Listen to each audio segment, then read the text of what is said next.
A ver, Pedro, unas palabras que quieras decir. Pues que pongo decir, no, pues ahorita un gusto y un placer venir a pescar aquí con este hermano Dominic.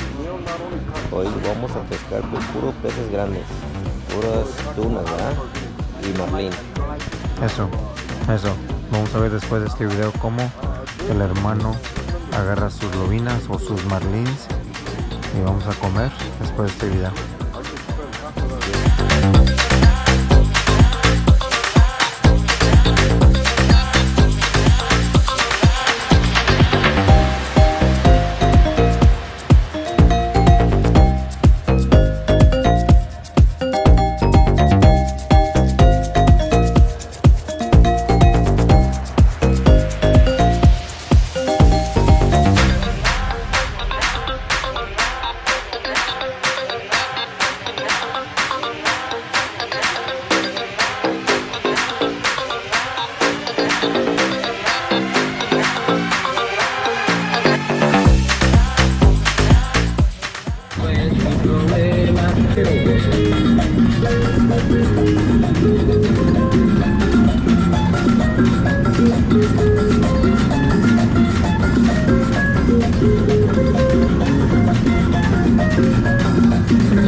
Once we were here, at this point we had everything ready. Our rods were set, and they even cut up the live bait for us, the squid that was in that blue box. We were pretty much ready to go after 2 hours of boat riding. Finally made it to Catalina Island.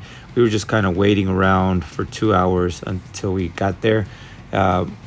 We were given different numbers to basically identify who we were on the boat. All those numbers right there that you see on those sacks meant that that was the number that you used throughout the entire boat trip. You could use that number to get things from the kitchen, like drinks and snacks and food and whatnot. At the end of the day, you would pay your tab.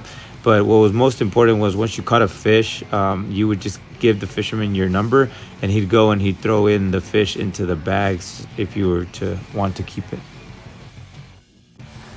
One thing I definitely like to say, like, this fishing trip was really, really fun for my first time. I had a really great experience, and I really thank the LAFC fan club for putting on a great show, especially on that 2 hour boat ride to Catalina Island. They definitely kept the atmosphere going.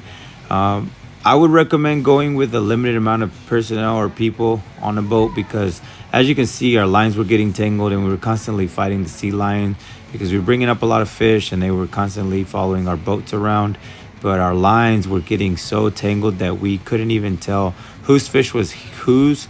Even though it was still a great experience, I wouldn't trade it for the world. I just think that my huge recommendation to you guys would to try to go out on a time where not as many people are going, and try to not make sure that you're stick fishing around anybody else, because as you can see, we lost a lot of fish, and we caught a lot as well.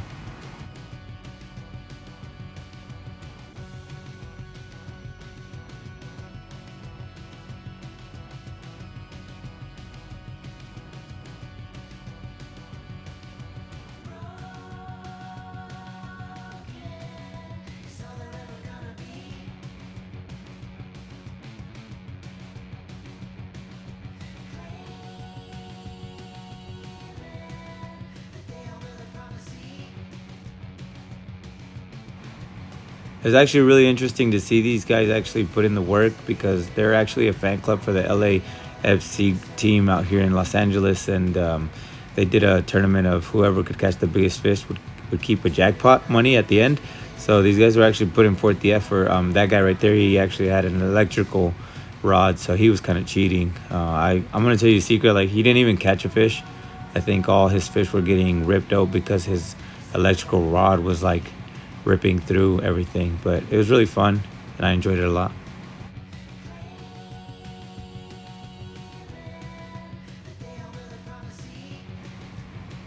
This is my last attempt right here. Caught a little orange fish. I'm not too familiar with the saltwater fishing fish that are out there. All I know is that I had fun. There's Aldo, there's Pedro, some of my good buddies. And yeah, I kept all those fish because at the end of the day, I wanted to go home and try some saltwater fish.